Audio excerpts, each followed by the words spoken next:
말씀 나누겠습니다. 오늘 말씀의 제목은 믿음은 자기 부인입니다 라는 제목입니다.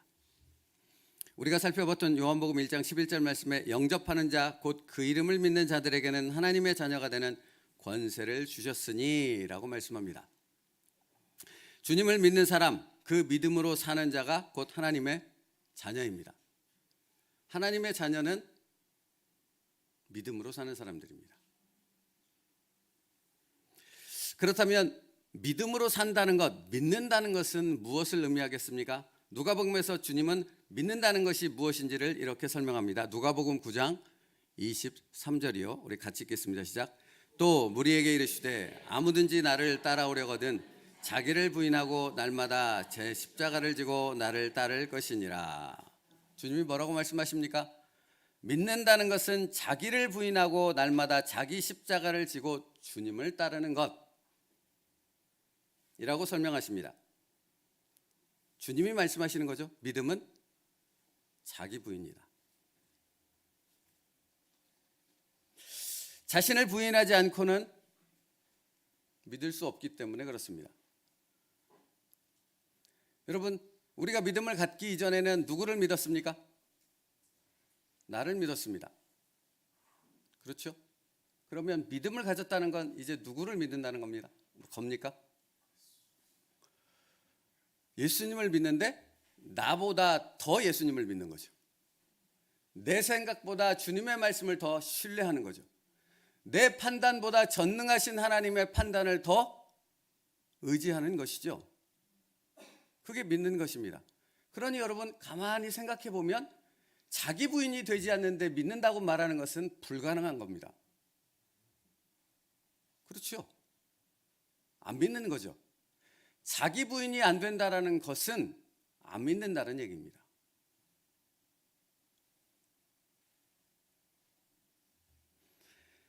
주님께서 자기 부인이 뭔가를 보여주세요. 겟세마네 동산에서 아버지요, 내 뜻대로 마옵시고 아버지의 뜻이 이루어지길 원하나이다. 누굴 통해서? 자신을 통해서. 예수님이 십자가를 지심을 통해서. 다시 말하면 예수님이 자원하여 십자가에서 죽으심을 통해서 누구의 뜻이 이루어지는 겁니까? 아버지의 뜻이 이루어지는 겁니다. 이게 자기 부인입니다. 그러니까 여러분, 우리가 자기 부인을 한다는 것은 나를 통해서, 내 삶을 통해서 누구의 뜻이 이루어지는 것입니까? 주님의 뜻이 이루어지는 것입니다. 이게 믿음입니다. 주님의 뜻이 이루어지도록 자신의 삶을 내어드리는 것, 그것이 바로 참된 믿음이라고 성경은 말하고 있습니다. 그러므로 자기 부인이 없이 여전히 자신을 신뢰하면서 믿는다 말하면서 주님의 뜻을, 주님의 영광을 드러낸다 말하는 것은 다 새빨간 거짓말인 것입니다. 자기 부인 없이는 절대로 말씀에 순종할 수 없습니다. 그러므로 믿는다는 것은 일부를 드리는 것이겠습니까? 전부를 드리는 것이겠습니까? 우리는 일부를 드리고 싶습니까? 전부를 드리고 싶습니까? 어렵습니까? 그렇죠? 우리는 일부를 드리고 싶은 겁니다. 그래서 믿음의 성장이 없습니다. 늘 거부함이 있는 것이요. 그래서 주님께서 두 주인을 겸하여 섬길 수 없다고 말씀하셨죠. 마태복음 24장인데 우리 표준세번역 성경을 한번 같이 읽겠습니다. 시작. 아무도 두 주인을 섬기지 못한다. 한쪽을 미워하고 다른 한쪽을 사랑하거나 한쪽을 중히 여기고 다른 쪽을 업신 여길 것이다. 너희는 하나님과 재물을 함께 섬길 수 없다. 사공이 여럿이면 배가 어디로 갑니까? 어디로 가야 되는데? 여러분, 두 주인이면 우리의 인생길이 어디를 가야 될지 몰라 갈팡질팡 방황하는, 표류하는 배처럼 어느 곳으로도 나아가지 못하는 상태가 되어진다라는 것이죠. 여러분, 그래서 확실히 믿는 사람, 그 사람은 삶이 분명한 선이 그어지지만 믿는 것 같으면서도 안 믿는 것 같은 사람. 그러니까 박쥐처럼 낮에는 갑자기 생각이 안 나는 거죠. 낮에는 어디 소속입니까? 들짐승입니까? 날짐승입니까? 하여튼 그렇다 치고 다 아시니까. 이렇게 소속을 바꿔가면서 왔다 갔다 하면 아무것도 될 수 없는 것입니다. 우리의 인생이 그렇게 될 수 있다는 말입니다. 어쩔 때는 주님이 주인이 되시고 어쩔 때는 내가 주인이 되어져서 서로 각각의 주장을 펼치게 되어지면 도대체 그 인생이라는 배가 어디로 나아갈 수 있겠느냐라는 것입니다. 여러분, 인생이 왜 복잡해집니까? 여러분의 삶이 도대체 어디로 향하고 있는지 알 수 없는 그런 깜깜한 흑암 가운데 있게 되는 이유가 무엇입니까? 주인이 둘이라서 그런 것입니다.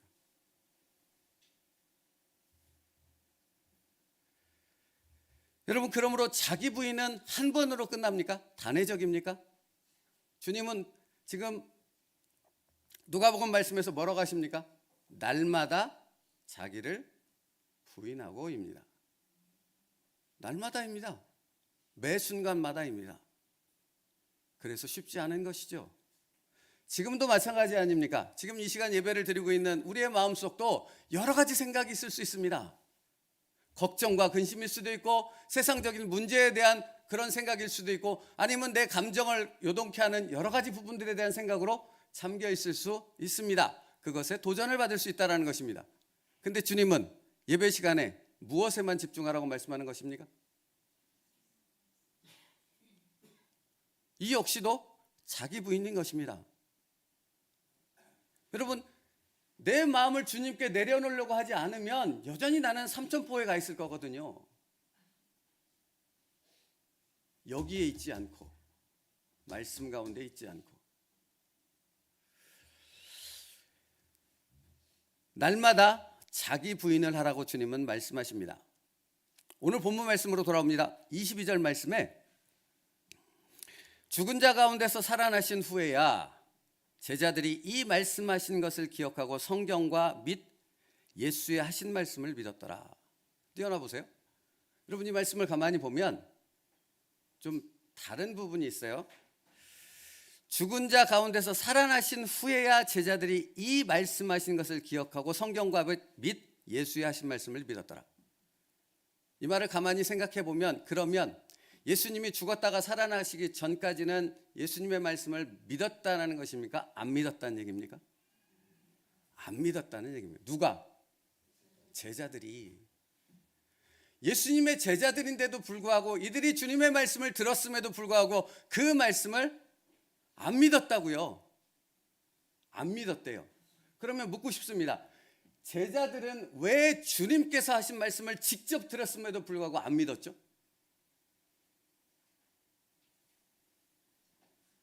왜 안 믿었어요? 자기 계산에 안 맞거든요. 자기 경험, 자기 지식, 자기의 이성, 자기의 논리 이 부분에 전혀 합당한 말씀을 하지 않았거든요. 그러면 여러분, 그런 기준에 의해서 주님의 말씀을 믿었다면 그 사람의 주인은, 그 인생의 그 생각의 주인은 누구예요? 자신이란 얘기잖아요. 왜 그들이 주님의 말씀을 안 믿었는가? 인생의 주인, 자기의 삶의 주인이 자기 자신이었기 때문에 주님께서 말씀하셨음에도 안 믿는 겁니다. 뭐가 없는 거예요? 자기 부인이 없는 거예요. 여러분, 여기서 예수님이 지금 부활하신 예수님이 하늘에서 내려와서 여기서 지금 말씀을 전해도 안 믿는 사람이 있다니까요. 왜 안 믿어요? 자기에게 갇혀 있으면, 자기 부인이 되지 않으면, 여기에 철저히 갇혀 있으면 어떤 말을 해도 안 믿는 겁니다. 여기서 기적이 행해져도 안 믿죠. 불과 며칠 전 가나 혼인잔치에서 물이 변하여 포도주가 되는 것을 보았고 그것 때문에 제자들이 믿었다라고 성경은 기록하고 있지 않습니까?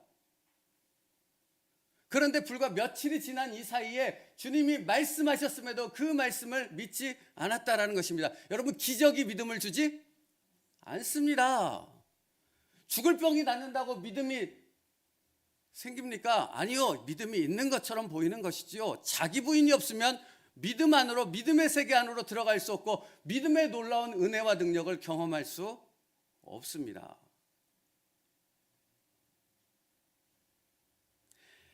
이해하지 못하는 것과 믿지 못하는 것은 같은 말이 아닙니다. 이해하지 못한다 하더라도 얼마든지 믿을 수 있습니다. 믿음의 조상 아브라함이 그런 것이죠. 이해하고 나아갔습니까? 갈 바를 알지 못하고 나아갔다라는 말은 자기의 생각으로는 이해하지 못했으나 믿었다라는 것이지요.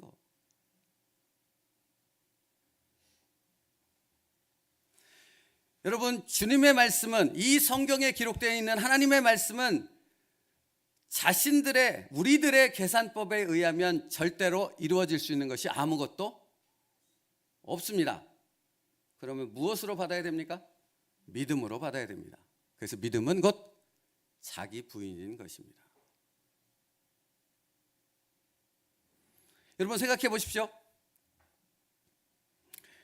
떡 5개와 작은 물고기 2마리로 5,000명을 먹일 수 있습니까? 아니, 뭔 얘기하지 말자고요. 저에게 지금 이 물 한 컵이 있습니다. 여기에 엄청나게 귀한 황금을 마실 수 있나요? 뭐 귀한 게 갑자기 생각나는 게 없어서. 하여튼 엄청나게 귀한 하여튼 뭐 생명수가 있다고 쳐보죠. 그러면 여기 있는 인원만 해도 이걸로 다 먹을 수 있습니까? 없잖아요. 그러면 떡 5개와 물고기 2마리로 5,000명을 먹인다 했을 때 제자들이 믿었습니까? 그렇죠. 우리의 계산법으로는 안 맞거든요. 그래서 안 믿는 거라니까요. 그래서 불신앙 가운데 있는 거라니까요. 그래서 불평과 원망 가운데 살아갈 수밖에 없는 거예요. 그런데 자기 부인 가운데로 들어가서 주님을 나의 주인으로 모시고 믿으면 어떻게 되는 것입니까? 오병이어의 기적이 일어나는 것입니다. 믿으면 일어나는 것입니다. 주님이 말씀하지 않습니까? 너희가 믿고 기도하면 이 산을 들어 어디에 던져? 바다에. 이게 믿음이라지 않습니까? 주님의 말씀이 그렇습니다. 그러면 이 말씀을 받는데 여러분이 자기를 부인하고 믿음 가운데서 이 말씀을 믿으면 그 말씀대로 되어지는 역사 가운데 살아가는 여러분이 될 것이고, 믿지 않으면 죽었다 깨나도 그런 역사는 일어나지 않을 것입니다.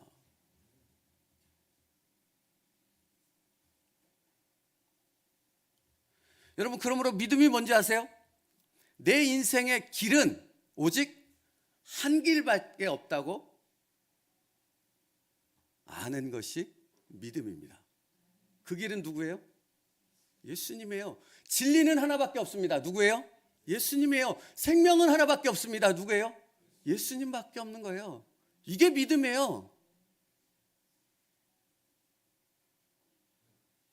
그러니 여러분 생각해 보세요. 종교다원주의가 무엇을 주장합니까?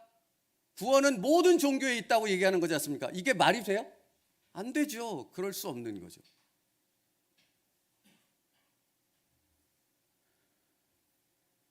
여러분, 길은 오직 예수님밖에 없다고 믿는 것, 그것이 바로 자기 부인인 것입니다. 제자들은 예수님의 말씀이 자신들의 생각과 전혀 동떨어진 내용이라고 생각했습니다. 그래서 믿지 않았습니다. 믿지 않으면 그 다음에 나오는 건 뭔지 아세요? 불평과 원망이에요. 여러분 보세요. 예수님이 오병이어의 기적을 행하실 때 축사를 하시고 나눠주라 했잖아요. 그리고 가나 혼인잔치도 여러분이 아시다시피 포도주가 필요한데 물 항아리에 뭘 붓어요? 물을 붓잖아요. 그리고 주님이 뭐라 그랬어요? 떠다 주라. 손님들에게 떠다 주라 그랬어요. 그러면 여러분, 결과가 내 안에 이렇게 확인되기 전까지 그 과정 가운데서는 어떤 생각을 가져요? 이게 뭐야, 이게 뭐? 이거 어떻게 해라는 거야? 이거 아닙니까? 여러분, 우리도 동일한 마음 아닙니까? 기도해요. 하나님 응답하세요, 안 하세요? 아, 모르세요? 이런. 그 과정이 있다고요. 근데 그 과정, 응답이 되는 그 과정 가운데 우리는 뭐 해야 돼요? 자기 부인을 해야 된다고요. 그 자기 부인이라는 건 뭐예요? 주님 말씀대로 이루어질 줄 믿습니다. 인 겁니다. 주님 말씀만 하옵소서 내 하인의 병이 나을 줄 믿습니다. 그러니 주님 뭐라고 하세요? 내가 이스라엘 중에 이만한 믿음을 본 적이 없노라. 다시 말하면 주님은 나는 이스라엘 중에서 내 백성 중에서 이 믿음을 보기 원한다라는 겁니다. 우리에게 동일한 말씀을 한다는 거 아세요? 나는 너희들 중에서 이 믿음 안에 서 있는 자기 부인 가운데 나를 따르는 그 믿음의 사람을 보기 원한다라는 것입니다. 내가 그 사람 되기를 축복합니다. 여러분, 그러므로 생각해 보세요. 자기 부인이 없으면 쉽게 시험에 빠져요. 사단이 그 사람만큼 이렇게 조롱하고 기만하고 갖고 놀기에 편안한 사람이 없거든요. 그러나 반면 말씀 안에 있으면 어떨까요? 사단이 건드리지도 못하는 줄 믿습니다. 그래서 주님의 말씀으로 사단이 주는 3번의 시험을 이기신 것을 보여주신 것 아니겠습니까? 여러분 보세요. 그래서 자기 부인이 있는 사람은 자기가 처한 그 상황을 그대로 받아들여요. 다시 말하면 그걸 내게 주신 하나님의 뜻으로 받는다고요. 여러분, 제가 존경하는 목사님들이 몇 분 있어요. 아직도 살아계신 분들이 있어요. 근데 공통적으로 그분들이 다 암에 걸렸어요. 물론 치료가 되어졌고 치료의 과정을 밟고 있지만, 여러분, 그처럼 훌륭한 목사님들이 왜 암에 걸렸을까? 담배를 핀 것도 아니고 술을 마신 것도 아니고 방탕하게 산 것도 아닌데 어째서 폐암에 걸리신 분도 있어요. 여러분, 그런데 그 목사님들이 그러면 그렇게 훌륭하게 사역을 하고 암에 걸렸는데, 만약에 하나님을 믿는 자기 부인의 삶이 아니라면 거기서 불평할 수 있지 않습니까? 하나님이 이렇게 열심히 사역을 했는데, 이렇게 최선을 다했는데 어째서 내 인생 가운데 이 말년에 암을 주십니까? 은퇴하고 좀 편안하게 살려고 하는데. 이렇게 불평과 원망이 나오지 않겠습니까? 그런데 그렇지 않더라고요. 왜 그런 것입니까? 그 상황 또한 누가 주신 것이에요? 하나님이 모든 것을 알매도 불구하고 그것을 내게 허락하신 것은 거기에 있는 하나님의 뜻이 있음을 그는 믿기 때문에 그런 것입니다. 그것이 바로 그럼에도 불구하고 아닙니까? 이게 자기 부인이라고요, 여러분. 여러분의 상황이 늘 여러분이 생각하는 대로 흘러갑니까? 예수님 믿는다고 기도한다고 여러분이 생각하는 대로 계획한 대로 일이 진행됩니까? 저는 안 그러더라고요. 그런데 내 계획대로 흘러가지 않는 그 상황들이 누구의 계획이 이루어지는 것입니까? 내 삶에서요. 이게 믿음이잖아요. 그리고 그 믿음은 나를 감사와 기쁨 가운데로 충만케 해주시는 줄 믿습니다. 우리의 감사와 기쁨은 거기서 나오는 거예요. 잘 돼서, 돈이 많아서, 건강해서, 자녀들이 잘 성공해서 그래서 나오는 것이 아니라 내 믿음이 예수 그리스도의 십자가 안에 있기에 모든 상황이 감사함으로 받아지는 그 삶으로 나아갈 수 있는 것입니다. 여러분, 그러므로 자기 부인이 아닌 자기 부인 가운데 있지 않은 사람들은 늘 자기 생각, 자기 판단, 자기 주장, 자기 감정에만 꽂혀서 살아갑니다. 그러면 나타나는 현상이 뭔지 아세요? 말씀과 기도의 문이 꽉 막혀버립니다. 당연할 수밖에요. 아니, 이것처럼 당연한 게 어디 있습니까? 자기 생각 가운데 가득 차 있는데 여기에 하나님의 말씀과 은혜가 부어질 수 있어요? 그러면 다시 말하면 자기 부인은 자기 생각, 자기 주장, 자기 감정, 이걸 어떻게 해야 돼요? 십자가에 못 박으라고요. 이미 못 박혔다고요. 그것을 인정하라고요. 그것을 믿음으로 고백하라고요. 나는 죽었다라는 겁니다. 믿음 아닙니까? 머리로 이해한 것입니까? 출애굽 1세대가 광야에서 불평과 원망으로 살았던 것을 우리는 알고 있습니다. 왜입니까? 늘 자기 생각, 자기 주장으로 가득했거든요. 그래서 그들이 그런 자기 주장과 자기 생각 거기에 가득 차서 늘 했던 반복된 얘기가 무엇입니까? 무슨 일만 생기면 애굽으로 돌아가자입니다. 여러분, 애굽으로 돌아가자는 그 말은 단순히 지역을 옮겨서 애굽 땅으로 돌아가자 이 의미가 아닌 것이죠. 누구를 버리고 누구를 주인으로 삼는 거예요? 하나님을 버리고 그분의 말씀을 버리고 내 스스로가 내 인생의 주인이 되어져서 내 생각대로 살겠다. 그게 애굽으로 돌아가자입니다.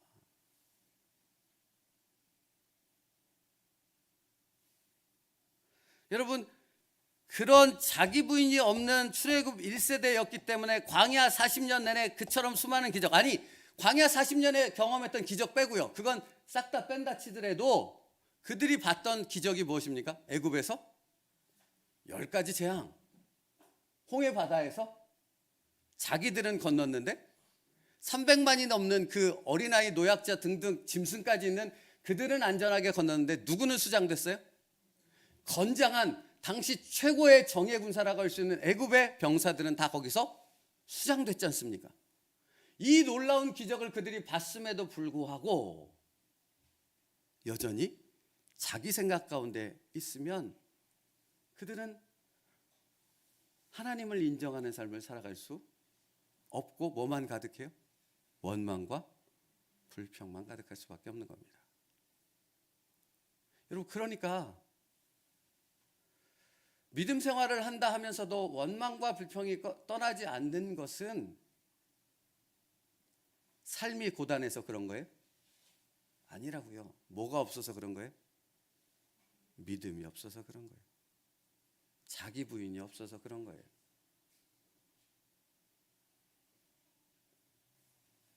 믿음 안에 있는 사도 바울은 뭐라고 합니까?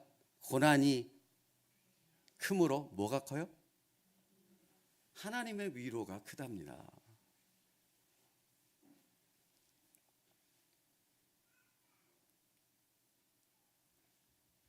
그러므로 여러분, 내 생각, 내 주장, 내 감정, 이것들을 십자가에 못 박고 이길 수 있는 방법은 무엇이겠습니까? 요한복음 8장 32절.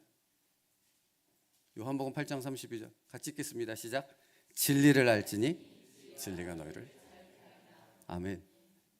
그렇습니다. 진리를 알지니 진리가 너희를 자유케 하리라. 여러분, 예수님을 알고 싶으십니까? 말씀뿐입니다. 사람이 아니고요.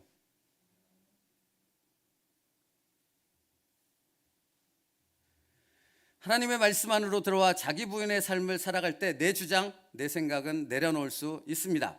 그러면 사단은 떠나고 예수 그리스도의 생명과 진리만이 내 안에 넘치게 되어질 줄 믿습니다. 고린도전서 10장 5절 말씀에 그러나 그들의 다수를 하나님이 기뻐하지 아니하셨으므로 그들이 광야에서 멸망을 받았느니라. 출애굽 1세대에 대한 이야기입니다. 수많은 기적을 보고도 시험에 빠지고 그들은 자기 부인이 되지 않았기에 하나님을 믿는 믿음 안에서 살지 못했습니다. 진리의 말씀으로서 자기 부인의 삶을 사는 것이 너무나 중요하다는 것을 출애굽 1세대는 우리에게 보여주고 있는 것이죠. 그러므로 여러분, 사람이 미련함으로 자기 길을 굳게 하고 마음으로 여호와를 원망하는 삶을 산다는 것은 곧 그에게 믿음이 없고 자기 부인이 없다는 사실을 보여주고 있는 것입니다. 그래서 시편 55편 22절은 우리에게 이렇게 말씀합니다. 시편 55편 22절이요. 시작. 내 짐을 여호와께 맡기라. 그가 너를 붙드시고 의인의 요동함을 영원히 허락지 아니하시리라. 제가 이 말씀을 참 좋아합니다. 다른 무엇보다도 요동함이라는 단어 때문입니다. 나를, 내 생각을, 내 마음을 주님께 맡기십시오. 그러면 요동하지 않는 자가 되어질 줄 믿습니다. 여러분, 요동하면 다 망하지 않습니까? 그렇죠? 제가 주식을 잘 모릅니다만 주식의 여러 분들의 잘하시는 분들의 얘기를 듣다 보니 근데 이런 얘기를 꼭 하시더라고요. 주식을 하는데 왜 이렇게 막 언제 팔아야 되고 언제 사야 되고 막 이런 마음의 갈등과 요동이 있는 거잖아요. 그 갈등과 요동 가운데 흔들리면 망한답니다. 100%. 그죠? 그러겠죠. 그냥 딱 상식적으로 생각해도. 근데 자기 원칙을 가지고 하면 뭔가가 이렇게 달라진다고 하더라고요. 근데 이건 신앙 안에서도 동일한 부분입니다. 여러분, 마음이 요동하면 아무것도 될 수 없습니다.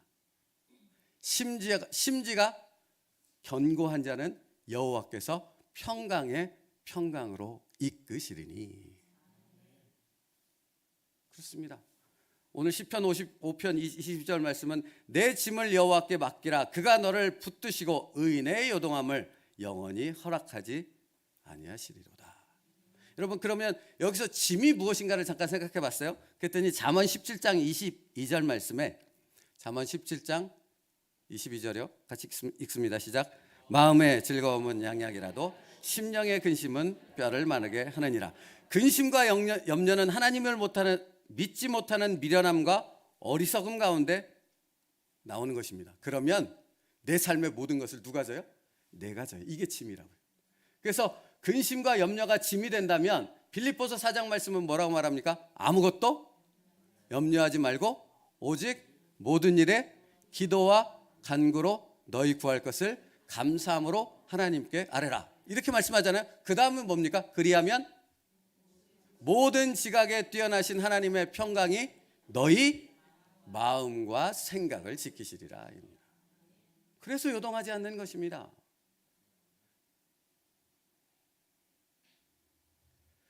너희 마음과 생각을 지키시리라. 말씀 안에서, 믿음 안에서.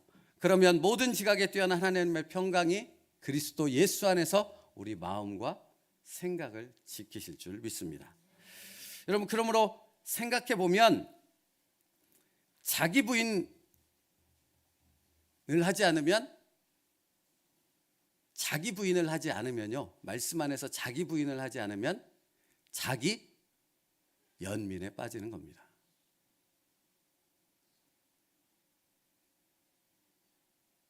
그래서 히브리서 3장 8절 말씀에 광야에서 시험하던 날에 거역하였던 것 같이 너희 마음을 완고하게 하지 말라라고 말하는 것입니다. 마음이 완고하다라는 것은 이렇게 돌같이 딱딱하게 굳어진다라는 의미잖아요. 그러니까 하나님의 말씀을 전혀 받지 않겠다고 이 철저하게 방어막을 치는 거예요. 그래서 시험에 든 분들하고 얘기를 하면 철저하게 방어막을 치고 나오지 않겠습니까? 그렇죠. 여러분, 완고하게 하지 말라 합니다. 완고하면 고집스럽고 변덕스럽고 자기 생각에 갇혀 있으면 아무것도 되지 못한다고요. 그래서 완고한 사람은 아무 열매를 맺지 못합니다. 네 가지 밭에 돌짝밭의 경우와 같겠지요.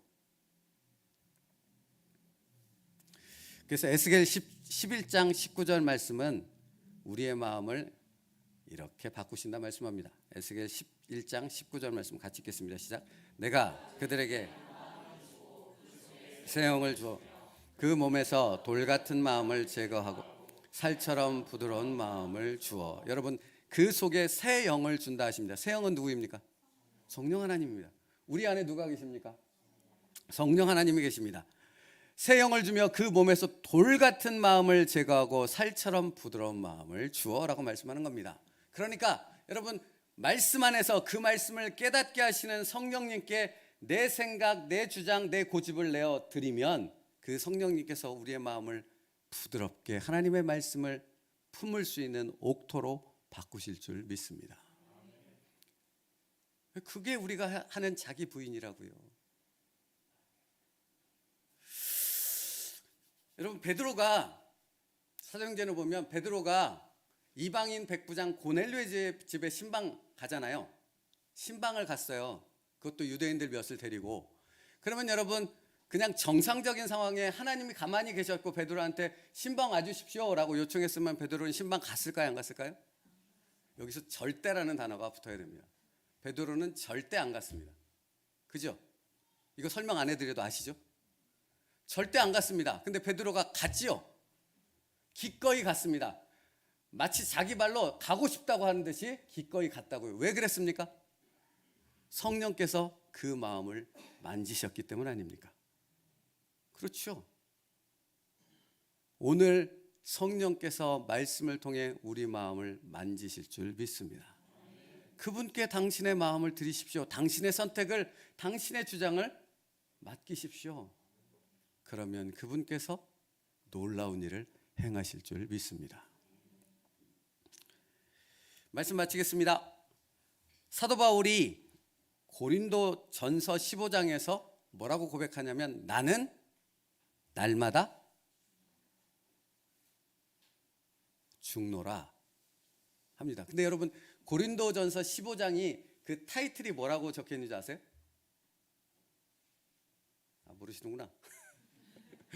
15장 위에 보면 이렇게 색깔 다르게 해서 성경 타이틀 장마다 붙어 있잖아요. 그 타이틀이 부활장이라고 붙어 있어요. 그러면 여러분 부활장이라면 나는 날마다 사노라가 맞아요? 나는 날마다 죽노라가 맞아요? 근데 사도 바울은 뭐라고 말한다고요? 나는 날마다 죽노라라고 말합니다. 그 말의 의미가 뭡니까? 죽어야만 사는 것이거든요. 죽어야만 부활이 있는 것이거든요. 자기 부인이 있어야지만 그 안에 그 능력과 그 은혜와 그 생명을 알 수 있는 것이거든요. 그래서 사도 바울이 지금 몇 절인가요? 고린도서 15장 그 말씀에 같이 읽겠습니다. 시작.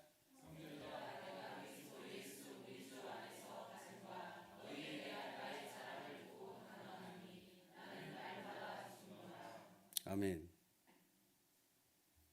그렇습니다. 날마다 죽는 것입니다. 예수 그리스도 안에서 우리는 날마다 내 생각, 내 고집, 내 주장을 죽이는 것입니다. 성령께 맡기는 것입니다. 그러면 여러분 보십시오. 나를 죽인다라는 것은 내 생각 가운데 하지 말아야 될 것을 하나님의 말씀을 의지하여서 하는 것이죠.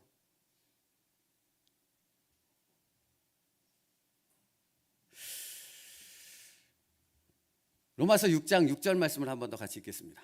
로마서 6장 6절 말씀이요. 시작. 우리가 알거니와 우리의 옛사람이 예수와 함께 십자가에 못 박힌 것은 죄의 몸이 죽어 다시는 우리가 죄에게 종노릇하지 아니하려 함이. 여러분 자기 부인이 없으면 이 세상 속에서 헤어나지 못합니다. 주님이 아닌 옛 자아가 결정권을 가졌기 때문입니다. 그런 사람은 언제나 죄의 종, 사단의 종밖에는 될 수 없는 것입니다.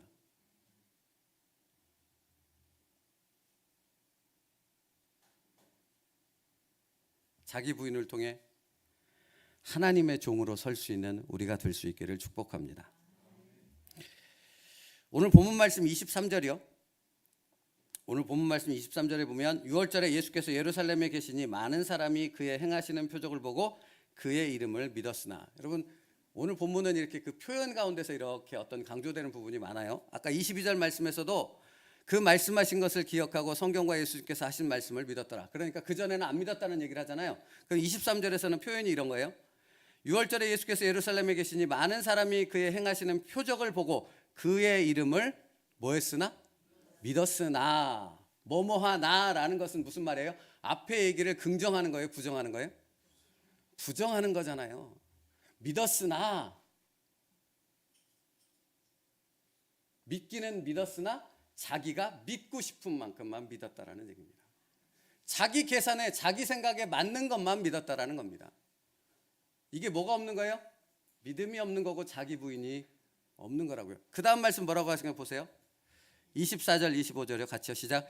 예수는 그의 몸을 그들에게 의탁하지 아니하셨으니 이는 친히 모든 사람을 아심이요 또 사람에 대하여 누구의 증언도 받으실 필요가 없었으니 이는 그가 친히 사람의 속에 있는 것들을 아셨습니다. 무슨 말씀이세요?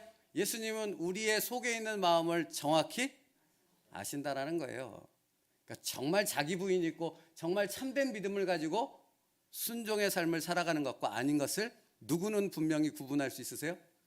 예수님만은. 예수님 안에 자기 부인 안에 믿음으로 사는 저와 여러분 될 수 있기를 축복합니다. 주님은 아십니다. 저는 모르고요. 저 같은 사람은 모르지만 주님은 여러분의 그 마음과 상황을 정확히 아시는 줄 믿습니다. 그러므로 그 주님께 맡기고 나아가면 모든 것을 주님이 붙잡아 주시고 책임져 주실 줄 믿습니다. 그 능력의 삶을 살아가는 이번 한 주 될 수 있기를 주님의 이름으로 축복합니다. 기도하겠습니다. 살아계신 하나님, 우리는 불완전합니다. 연약합니다. 그러나 주님은 완전하신 줄 믿습니다.